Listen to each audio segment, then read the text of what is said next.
Les faits scientifiques dans la Bible sont des preuves convaincantes de son authenticité. Aujourd'hui, dans les écoles, on ne nous enseigne pas que la science et la Bible sont compatibles. Certains professeurs vont même jusqu'à dire que les deux se contredisent. Pourtant, l'harmonieuse coexistence de la science et de la Bible est, selon moi, l'une des plus grandes preuves de l'existence de Dieu. Effectivement, l'écriture de la Bible a commencé vers 1450 avant Jésus-Christ, il y a près de 3500 ans, et pourtant, il n'y a pas une seule inexactitude scientifique à l'intérieur de celle-ci.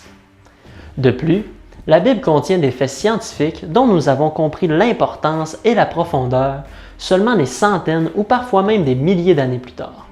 Je vous présenterai donc 5 faits scientifiques qui se retrouvent dans la Bible. Numéro 1. La Bible est la flottaison libre de la Terre dans l'espace. Dans l'Antiquité, on croyait que le monde reposait sur le dos d'un gigantesque animal. Comme ils croyaient que la Terre était plate, ils ne pouvaient pas concevoir qu'elle ne soit pas soutenue par quelque chose. Et pourtant, un verset de la Bible vieux de 3500 ans dit cela. C'est Dieu qui suspend la Terre sur rien du tout. La Bible a toujours affirmé que la Terre était suspendue dans le vide. La science, elle, l'a découvert seulement dans les années 1650.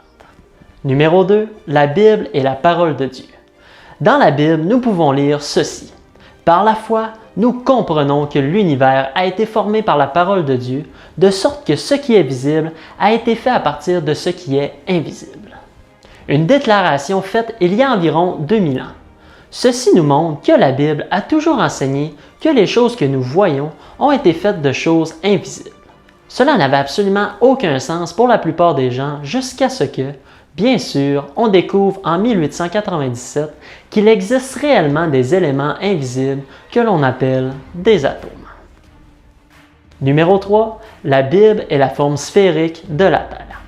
Il y a 2800 ans, Ésaïe a aussi fait une observation intéressante. Il a dit « C'est lui qui est assis au-dessus du cercle de la Terre ». Si vous êtes porté à dire « Peut-être qu'il disait que la Terre était circulaire mais plate », alors voici un autre verset du livre de Proverbes, chapitre 8, verset 31, qui déclare très clairement que la Terre est de forme sphérique.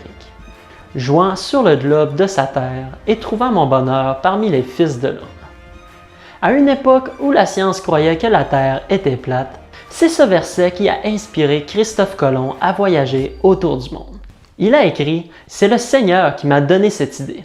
Je sens sa main sur moi. Je ne doute pas que l'inspiration est venue du Saint-Esprit parce qu'il m'a encouragé avec les rayons d'une illumination merveilleuse des Saintes Écritures. » Ceci était l'extrait du journal de Christophe Colomb en référence à sa découverte du Nouveau Monde. Numéro 4. La Bible et les ondes radio. Dans le livre de Job, un livre datant d'environ 3500 ans, nous lisons « As-tu lancé les éclairs? Sont-ils partis?